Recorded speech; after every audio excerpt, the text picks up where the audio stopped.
Commander Juan stared at the blue-green planet spinning slowly on his ship's main screen.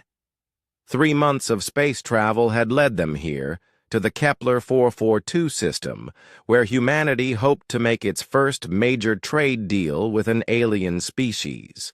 The Wandering Star was Earth's newest exploration vessel, filled with the best crew humanity could offer. At least that's what the papers back home said.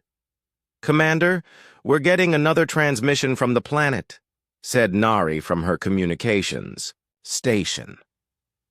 She was young for such an important job, but her skills with alien languages were better than anyone else in the fleet. Her fingers danced over the control panel as strange sounds filled the bridge. The voice that came through the speakers was flat and emotionless, like a computer reading a grocery list. "Human vessel, you will present your species' highest art. Form for evaluation.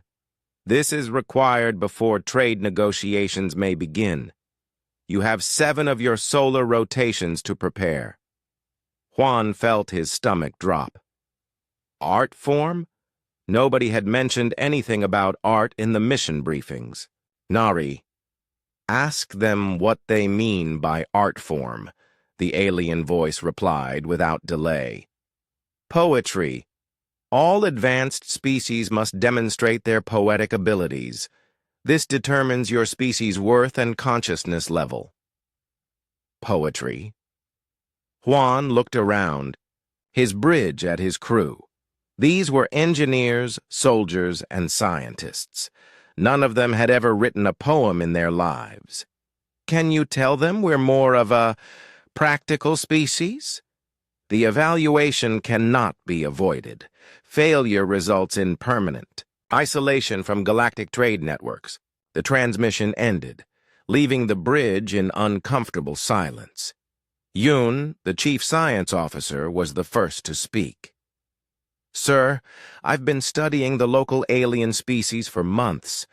The Veltar are completely logical. They don't understand emotions or creativity the way we do. If they're asking for poetry, it must be important to them somehow." Juan rubbed his forehead. "What do we know about poetry competitions in space?" "Nothing," said Jin, the ship's historian. His job was usually to study ancient Earth cultures, not alien art contests. "I can research what we have in our databases, but it might take time."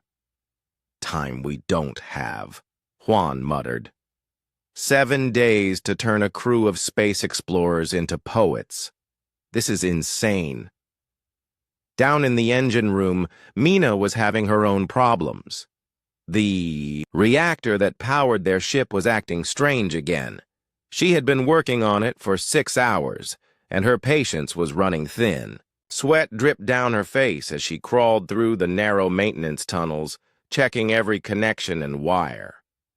"Stupid piece of junk," she muttered, hitting the side of a control panel with her wrench. "You're supposed to keep us alive. Out here, not throw tantrums like a baby." The reactor's hum changed slightly, which usually meant trouble. Mina pulled out her tablet and started typing her daily report. Her fingers moved quickly as her frustration poured out onto the screen. "The primary fusion chamber is being difficult again," she wrote. "The magnetic containment field keeps fluctuating like it has a mind of its own. The plasma flows are dancing around the chamber walls instead of staying centered where they belong. It's like trying to hold on to liquid fire with your bare hands. The whole system is screaming at me in frequencies I can feel in my bones. If this keeps up, we'll have a complete shutdown, and then we'll all be floating in space like frozen poetry." She paused, reading the last line. "Frozen poetry? Where did that come from?" She shook her head and submitted the report to the main computer. Unknown to Mina, the ship's translation system had been updated recently to handle alien languages. When her report was processed, the AI tried to make it sound more formal and impressive. It took her angry words and turned them into something completely different. Back on the bridge, Yoon was reviewing daily reports when something caught her eye. "Commander, you need to see this." "What is it?" "Mina's engineering report, but it looks strange." Yoon put the report on the main screen. Instead of the usual technical language, flowery words filled the display. "The heart of metal screams in nuclear fury, its magnetic soul struggling to contain the dancing spirits of plasma. Like flames that refuse to be tamed, the energy flows seek freedom from their circular prison. The chamber walls echo with songs only the atoms can hear, while the containment field weaves invisible threads to hold the fire of stars. Should this symphony of forces fall silent, we shall become verses written in the cold poetry of space." The bridge fell silent. Nari was the first to speak. "Did Mina really write this?" "I doubt it," Juan said slowly. "But it's actually not bad." "It's beautiful," whispered Ara, the ship's doctor. She had come up from the medical bay to check on the crew's stress levels. "I had no idea engineering could sound so poetic." Yoon was already checking the computer systems. "The translation AI has been learning from the alien transmissions. It's trying to make our reports sound more sophisticated, but this is incredible. It turned technical problems into actual poetry." "Sir," Nari said suddenly, "I'm getting another transmission from the planet. They monitored our ship communications." The Veltar voice returned, but this time it sounded different, more interested. "Human vessel, we have detected your preliminary poetic transmission. The phrase, 'dancing spirits of plasma,' shows unusual creativity. The concept of cold poetry of space demonstrates abstract thinking. You may proceed to the next evaluation phase." Juan looked at his crew. "Are they talking about Mina's report?" "It seems so, sir," Nari replied. "So we accidentally made poetry?" "Apparently." Down in the engine room, Mina sneezed and wondered why her ears were burning. The reactor was still giving her trouble, but something felt different. The hum seemed almost musical now, like the ship itself was trying to sing. She didn't know that her frustrated words had just saved humanity's chance at joining the galactic community. She also didn't know that in 6 days, she would be standing in front of the most advanced alien species in the sector, trying to explain why humans found beauty in broken machines and hope in technical disasters. All she knew was that the reactor was still being difficult, and she had 5 more reports to write before her shift ended. As she crawled back into the maintenance tunnel, she muttered more complaints about the stubborn machinery. The ship's AI listened carefully, already planning how to turn her next round of frustration into something that sounded like art. In space, nobody could hear her complain, but apparently they could hear her accidentally become a poet. Jin spent the next day buried in the ship's computer files, searching for any information about poetry competitions in space. What he found made his blood run cold. He called Commander Juan to his small office near the back of the ship. "Sir, you need to sit down for this," Jin said, pointing to a chair. His desk was covered with printouts and data tablets. "I found records of other species that went through this same test." Juan sat down heavily. "Give me the bad news first. The poetry competition isn't just about art. It's a test of species consciousness. The aliens use it to decide if a species is smart enough and creative enough to join the galactic community. If you fail, your entire species gets locked away in your home system forever." "Forever?" "Forever. No trade, no contact, no help if something goes wrong. Complete isolation." Jin picked up one of the tablets. "Look at this. The Krixtal were an insect species that tried the test 200 years ago. They failed because their poems all sounded the same. Hive mind, you know? No individual creativity. They've been stuck in their home system ever since. Juan felt sick. What about success stories? The Veltar themselves barely passed 800 years ago. Their poetry is all mathematical formulas and logical statements. Very precise, very boring, but it showed they could think in abstract ways. Jin pulled up another file. The Zeph write poems that sound like music. The Mordun create poetry with smells instead of words. Smells? They're gas-based life forms. Different biology, different art. Jin leaned forward. But here's the interesting part. Every species that passed the test had one thing in common. They could express ideas that weren't directly connected to survival or basic needs. They could think about beauty, meaning, and emotions. Juan stood up and started pacing. So what makes humans special? What do we have that other species don't? I'm not sure yet.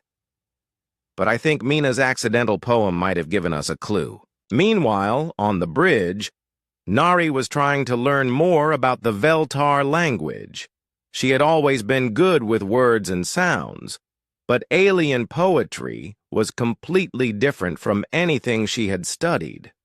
The Veltar sent her examples of their own work, and she was struggling to understand them. "Listen to this," she said to Yoon, who was helping her analyze the alien poems. Nari pressed a button, and strange, flat sounds filled the air. The mathematical constant 3.14159 represents circular perfection. Radius multiplied by 2 creates diameter truth. Circumference divided by diameter equals universal constant. This is beauty in numerical form. Yoon frowned. That's poetry. To them, yes. It's about finding perfect relationships between numbers. Very logical. Very precise. Nari played another recording. But listen to how they reacted to Mina's report. The Veltar voice was different this time, less flat and more interested. The human concept of fire of stars shows understanding of nuclear fusion processes, but describing this process as screaming and dancing suggests emotional connection to mechanical functions. This is unusual. Most species separate feeling from technical knowledge. Yoon's eyes widened. They're surprised that we have emotions about our machines? Seems like it. Most alien species think about technology as just tools, but humans name their ships, talk to their computers, and get frustrated with broken equipment, like it's alive.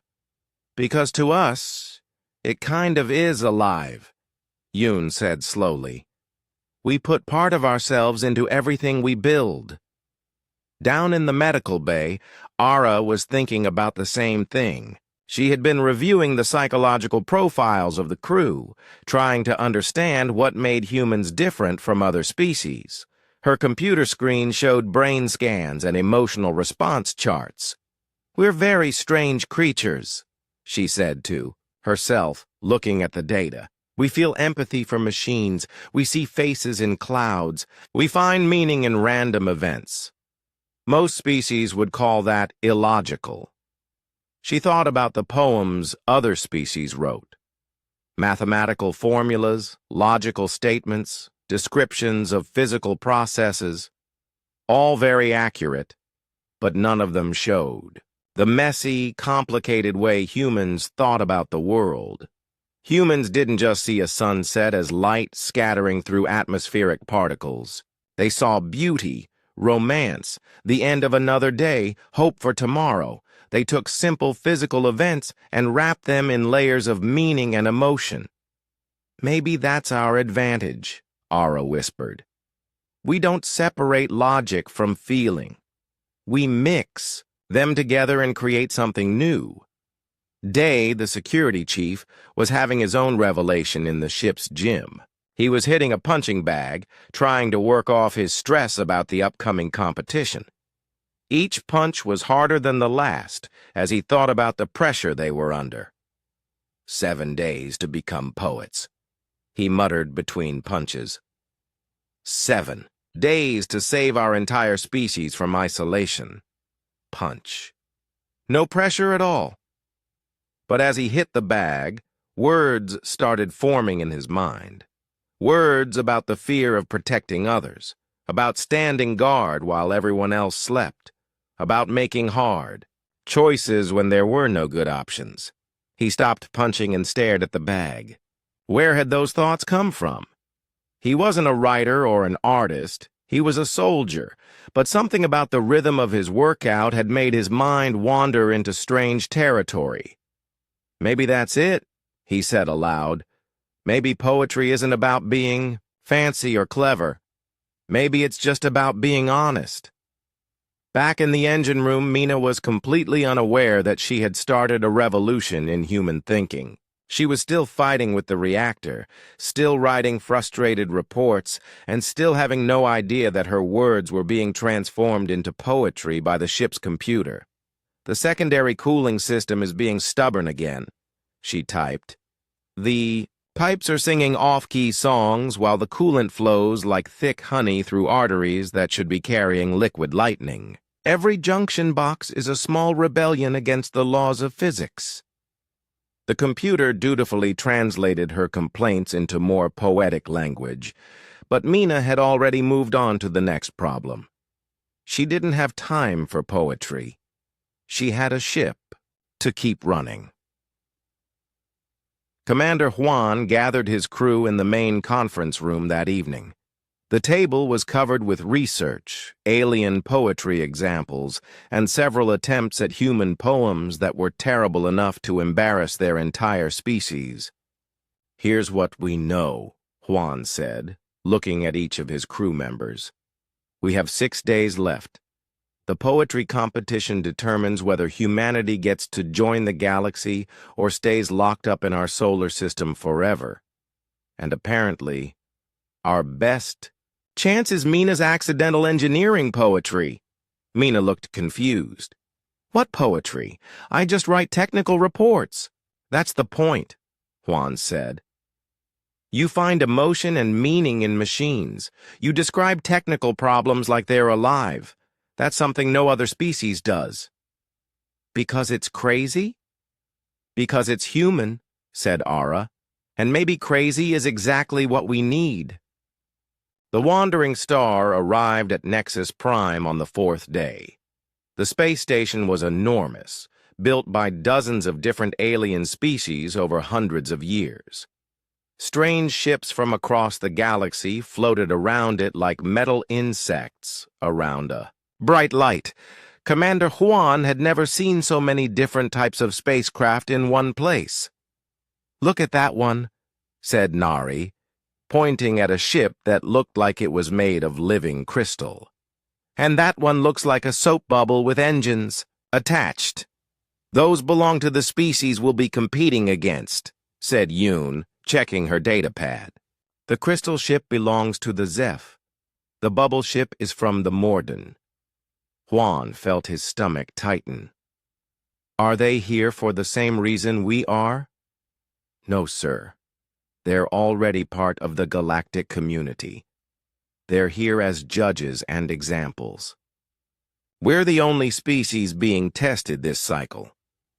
The humans docked at the station and were greeted by a Veltar official named Kethvar. He was tall and thin, with gray skin and large black eyes that showed no emotion at all. His voice was as flat as all the other Veltar they had heard. "Human delegation. You will participate in 3 preliminary rounds before the final evaluation. Round 1 begins in 2 hours.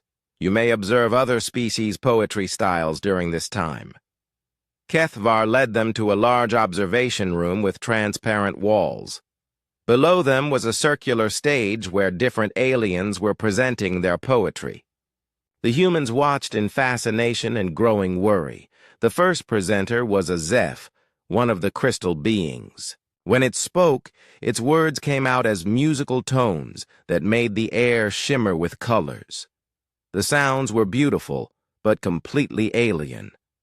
Juan couldn't understand a single word, but somehow he felt the emotion behind the music. "What is it saying?" whispered Mina. Nari listened to her translation device. "Something about the mathematical harmony of crystal growth. How each molecule finds its perfect place in the structure. It's actually quite lovely." Next came a mordun, a cloud of purple gas that floated above the stage. Instead of sounds, it released different scents into the air. The smell of rain, followed by something like vanilla, then the sharp scent of metal. "Poetry through smell," said Jin in amazement. "It's describing the feeling of home by mixing familiar scents." Aura sniffed the air carefully. "I can almost understand it. The rain smell makes me think of safety. The vanilla reminds me of comfort. The metal scent is like technology, civilization." "How are we supposed to compete with that?" asked Day. "We can't make music like crystals or create scent poems like gas clouds." "We don't need to," said Juan, though he wasn't sure he believed it. "We just need to be human." The first preliminary round began with a simple challenge. Each species had to create a poem about their homeworld using only 50 words. The humans went last, which gave them time to see how the other participants performed. A spider-like alien called a thekri created a poem that sounded like clicking and whistling.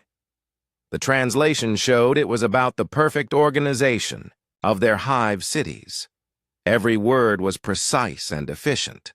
A floating jellyfish creature called a nethen made sounds like whale songs. Its poem described the deep oceans of its world in terms of pressure and darkness and the comfort of cold water. Then it was humanity's turn. They had decided that Nari would present their first poem since she was best with languages.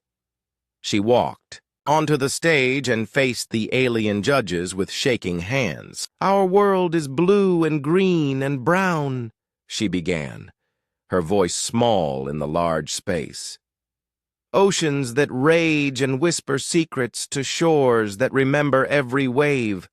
Forests that breathe with us, and mountains that stand guard over valleys where we learn to dream.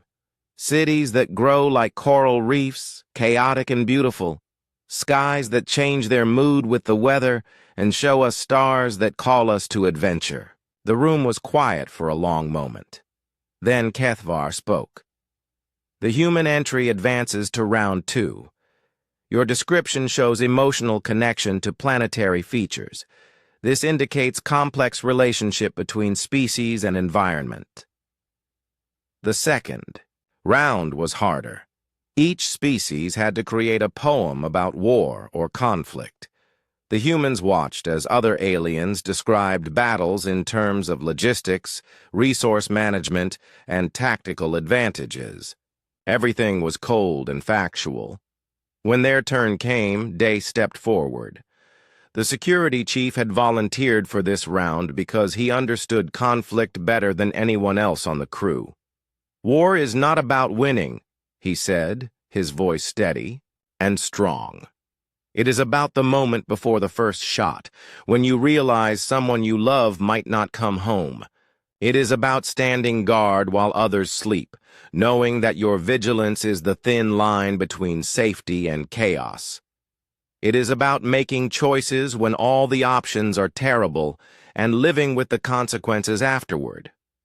War is fear-wearing, the mask of courage, hope disguised as duty, and love that expresses itself through sacrifice." Several of the alien judges leaned forward. One of them, a Zeph, actually changed colors, its crystal body shifting from clear to pale blue. "Remarkable," whispered a Morden judge, releasing a scent like surprised flowers. "The humans describe conflict in terms of emotional cost rather than strategic outcome." This perspective is unexpected, admitted Kethvar. Humans advance to round 3. The third and final preliminary round was the most difficult. Each species had to create a poem about something that didn't exist on their world. They had to imagine something completely foreign and make it beautiful with words. The other aliens struggled with this challenge. Their poems were technically correct, but lacked the wild imagination needed to describe something truly alien. The Avde Thekri described a hive with only one individual. The Nethon imagined an ocean with no water. Both poems were logical but felt empty. When the humans' turn came, Yoon walked onto the stage. The scientist had surprised everyone by volunteering. For this round, I will describe a color that has no name, she said. It lives in the space between blue and silver, where starlight meets the edge of dreams. It is the color of possibility, of questions not yet asked, of the moment just before discovery. This color tastes like the first word spoken by a new species. Sounds like the echo of a laugh that hasn't been born yet. It moves like time when you're not watching it, flows like thought when you're asleep. If you could hold this color in your hands, it would feel like the weight of tomorrow, warm as hope and cool as wonder. The judges sat in stunned silence. Even the emotionless Veltar seemed affected by Yoon's words. How is this possible? Asked a Nethan judge. The humans describe something that cannot exist with such clarity that we can almost perceive it. Humans pass all preliminary rounds, announced Kethvar. His flat voice carried just the slightest hint of interest. Tomorrow you will face the final challenge against the current champions. Who are the current champions? Asked Huan. We are, said Kethvar. The Veltar have held the poetry championship for 400 years. No species has ever defeated us in the final round. As the humans left the observation room, they could hear the other alien species talking excitedly about the strange human, poetry. For the first time since arriving at Nexus Prime, Huan felt like they might actually have a chance. But tomorrow they would face the masters of galactic poetry, and failure meant the end of humanity's dreams among the stars. The final competition day arrived with all the ceremony of a galactic event. Ships from dozens of worlds had gathered around Nexus Prime to watch the poetry battle. Commander Huan stood in the preparation room with his crew, trying not to think about the millions of beings watching through broadcast feeds across the galaxy. I can't believe we're about to represent our entire species in a poetry contest, said Mina, pacing back and forth. 6 months ago, I was just fixing engines. Now, I'm supposed to save humanity with metaphors about broken machines. We all are, said Huan. But we're not trying to be something we're not. We're just going to be human. Nari was monitoring the alien communication channels. Sir, the betting odds are not in our favor. Most species think we'll lose badly. The Veltar haven't been defeated in 400 years. Good, said Day. Nobody expects us to win. That means we can surprise them. Jin had been studying the rules all morning. The final round works like this. Each side presents 5 poems on themes chosen by the judges. Then there's a free-form section where we can present anything we want. The judges vote based on creativity, emotional impact, and technical skill. What are the themes? Asked Yoon. They won't tell us until we're on stage, but based on past competitions, they usually include things like universal constants, the nature of existence, the meaning of consciousness, and the relationship between logic and emotion. Ara shook her head. Those are huge topics. How do you write a poem about the meaning of existence? By being honest about what existence means to us, said Juan. Remember, we're not trying to impress alien judges with fancy words. We're trying to show them what it's like to be human. The call came for them to enter the main arena. The space was enormous, with thousands of seats arranged in circles around a central stage.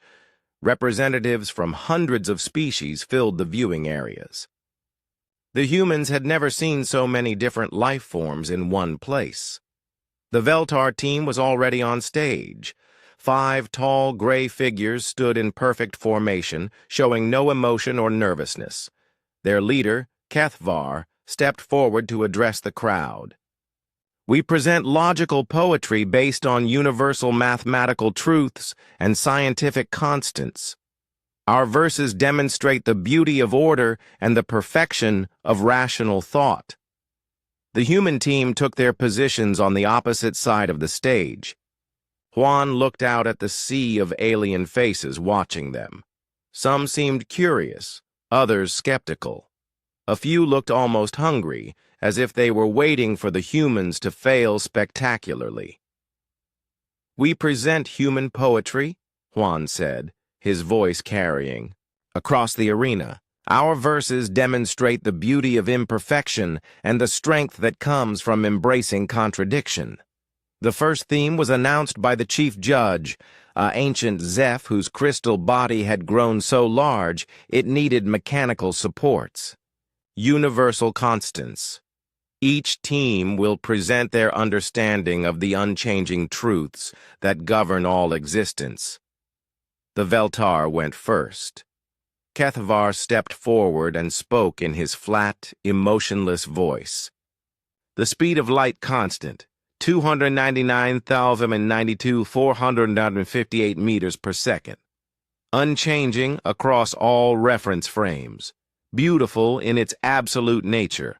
Planck's constant, 6.626 times 10 to the negative 34 joule seconds, the quantum foundation upon which reality constructs itself.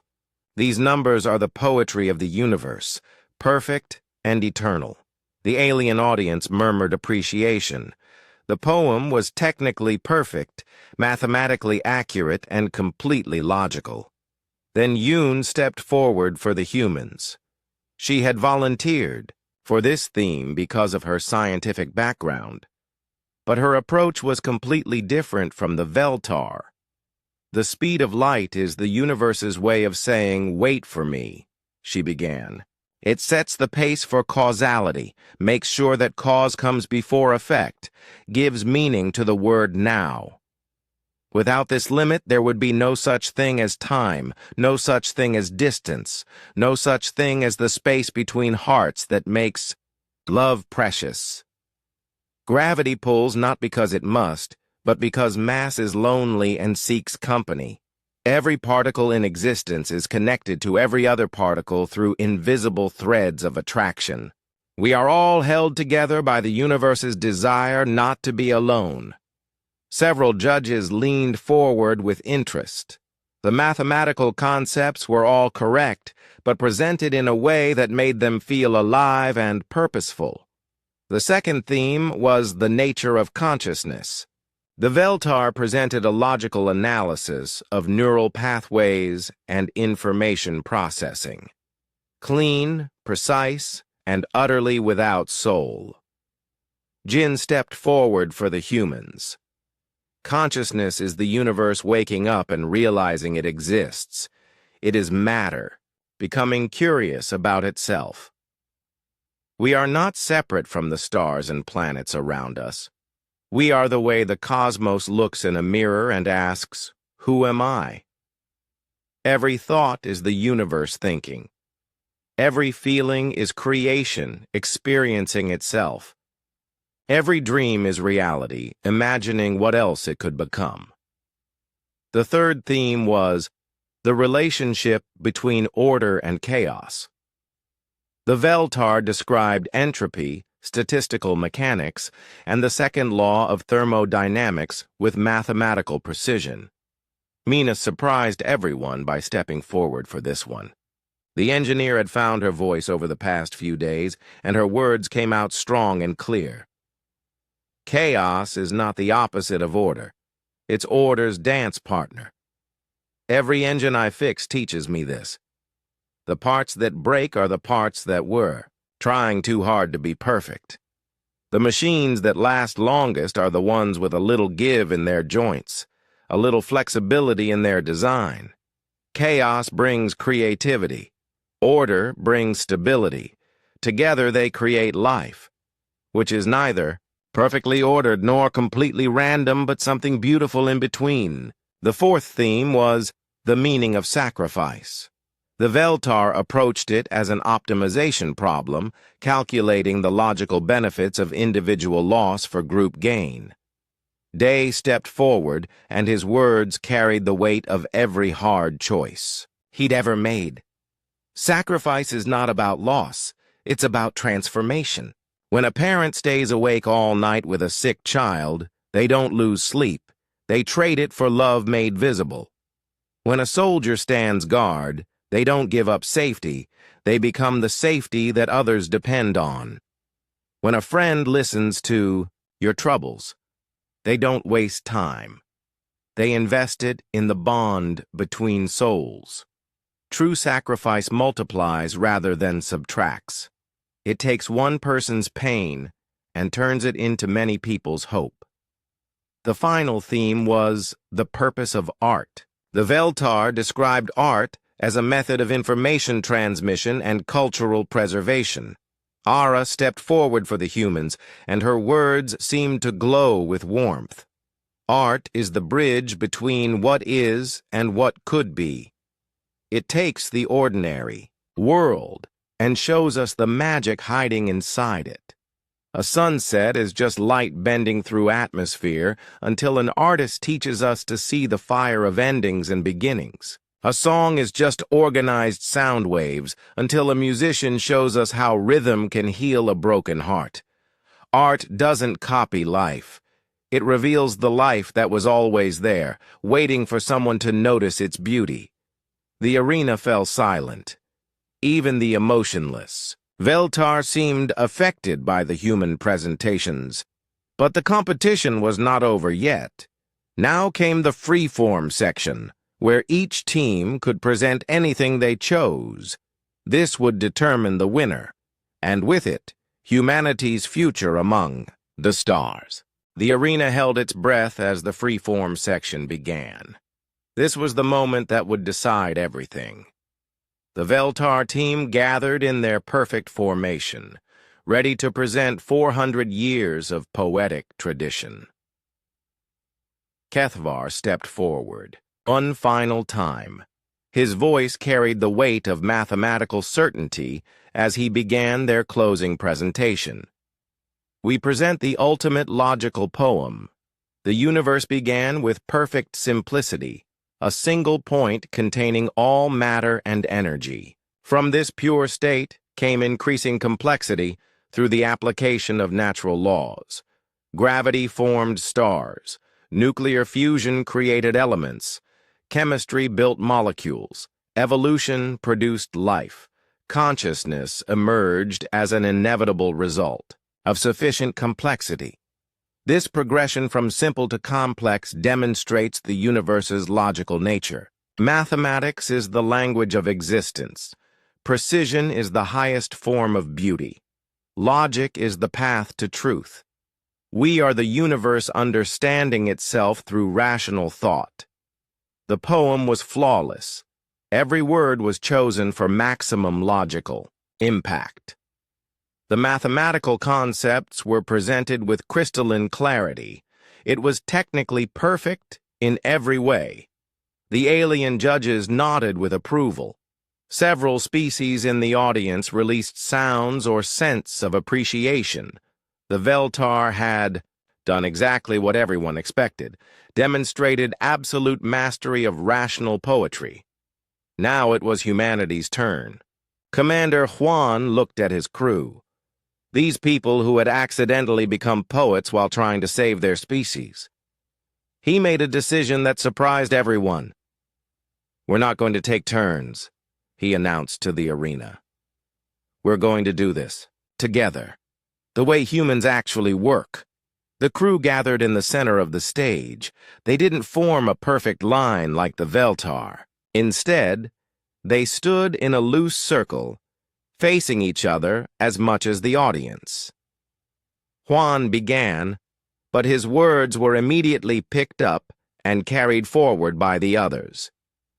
"We are the species that names our machines," Juan said. "We talk to our computers when they crash. We apologize to tables when we bump into them. We find faces in clouds and personalities in cars. We are the species that falls in love with broken things," added Mina. "We adopt stray animals and nurse sick plants back to health. We see potential in rust and beauty in scars. We are the species that dreams impossible dreams," continued Yoon. "We looked at the ground and imagined flying. We stared at the stars and decided to visit them. We took fire and electricity and sound and turned them into ways to share our thoughts across infinite distances." "We are the species that feels everything," said Ara. "We cry at movies about characters who never existed. We feel sad when robots in stories get broken. We mourn for strangers and celebrate the success of people we'll never meet. We are the species that stands guard." Day's voice was strong and steady. "We protect people who don't know our names. We fight for causes that won't benefit us personally. We sacrifice our today for someone else's tomorrow. We are the species that finds meaning in randomness," Jin added. "We see patterns in chaos and stories in coincidence.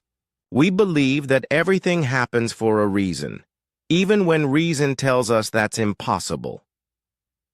We are the species that translates everything into emotion," Nari said. "We don't just see a sunset. We feel hope. We don't just hear music. We remember. First dances and last goodbyes. We turn data into stories and facts into feelings." They began to speak together now, their voices overlapping and interweaving like a conversation between friends. "We are beautifully, magnificently broken," they said in unison. "We are held together by hope and powered by dreams that logic says will never come true. We are the species that builds bridges out of words," Juan continued alone. "We reach across the darkness between minds and try to share what it feels like to be us." "We fail constantly," admitted Mina. "Our machines break down. Our plans fall apart. Our hearts get shattered by loss and disappointment. But we get back up," said Yoon. "We fix what's broken. We try again. We learn from failure and turn it into wisdom. We are the species that finds poetry in technical manuals," laughed Ara. "We turn engineering reports into love letters to the universe. We are the species that looks at mathematical constants and sees love letters from reality," added Jin. "The speed of light isn't just a number. It's the universe's way of making sure we have time to appreciate the journey between stars." "We are the species that turn survival into art," said Day. "We don't just eat food, we create cuisine. We don't just build shelter, we create architecture. We don't just reproduce, we create families held together by choice as much as biology. We are the species that falls in love with questions," Nari concluded. "We would rather live with beautiful mysteries than ugly certainties." They stood together in silence for a moment, letting their words settle in the vast arena. Then Juan spoke the final lines alone. "We erupted from the earth like volcanoes of curiosity. We ignited the darkness with the fire of imagination. And, yes, we're poets now, apparently. We always were. We just didn't know the universe was listening." The arena was completely silent. Thousands of alien beings sat motionless, absorbing what they had just heard. Even the Veltar judges seemed stunned. Then something unprecedented happened. A young Veltar in the audience stood up. His voice, when he spoke, carried something that had never been heard from his species before. Emotion. The human words make me feel something, he said, his flat tone cracking slightly. I do not understand this sensation, but I believe I do not want it to stop. More voices joined in from around the arena. Azef's crystals shifted through colors that had never been seen before. Amorden released scents that had no names. A Thekri clicked in patterns that sounded almost like laughter. The chief judge, the ancient Zeph, stood slowly. Her massive crystal form caught the arena lights and scattered them into rainbows. In 400 cycles of this competition, she announced, we have seen precision. We have seen logic. We have seen technical mastery. Today, we have seen something new. We have seen poetry that changes those who hear it. Kethvar, the Veltar team leader, stepped forward. For the first time since the humans had met him, his voice carried something other than flat certainty. The humans have demonstrated that poetry is not merely the arrangement of words according to logical principles, he said slowly. Poetry is transformation. The human presentation has created new neural pathways in my consciousness. I am experiencing what they call wonder. The judges conferred in multiple languages, scents, and musical tones. The humans waited, knowing that their entire species' future depended on the next few minutes. Finally, the chief judge spoke. Humanity is granted full membership in the galactic community, but more than that, you are granted access to the archive of ancients. Juan felt his heart stop. The archive? Knowledge left behind by the species that came before us. Technology and wisdom that could advance your civilization by thousands of years. It is only shared with species that demonstrate the ability to transform others through their art. But there's something else, the judge continued. Your poetry has begun what we call a Renaissance cascade. Species throughout the galaxy are already experimenting with emotional expression. The Krixtal have requested permission to leave their quarantine and learn human poetic techniques. Jin leaned toward Juan and whispered, Sir, I'm detecting massive changes in communication patterns across multiple star systems. It's like the whole galaxy just learned a new language. The humans looked at each other in amazement. They had come here hoping to save their species from isolation. Instead, they had accidentally started a galactic revolution. As they left Nexus Prime, bound for Earth with news of their victory, Nari intercepted transmissions from across the galaxy. Alien species were creating new forms of art, expressing emotions they had never acknowledged before, and asking questions about beauty and meaning and the poetry hidden in ordinary life. We didn't just win a competition, Ara said softly as they watched the stars stream past their ship. We taught the galaxy how to feel. No, said Juan, smiling as he looked at his crew. These accidental poets who had changed the universe with their beautiful, broken humanity. We just reminded everyone that they already knew how. They were just afraid to admit it. Mina was back in the engine room, writing her daily reports. But now she knew that someone was listening, that her frustrated words about stubborn machines were being heard across the stars as poetry about the relationship between creators and their creations. She didn't write any differently. She was still honest, still direct, still passionate about her work, but now she knew that honesty and passion and the willingness to find beauty in broken things was exactly what the universe had been waiting to hear. Humanity had erupted into space and ignited something ancient in the galaxy. The knowledge that consciousness was not just about thinking, but about feeling, and that the greatest poetry came not from perfection, but from the courage to be beautifully, magnificently human.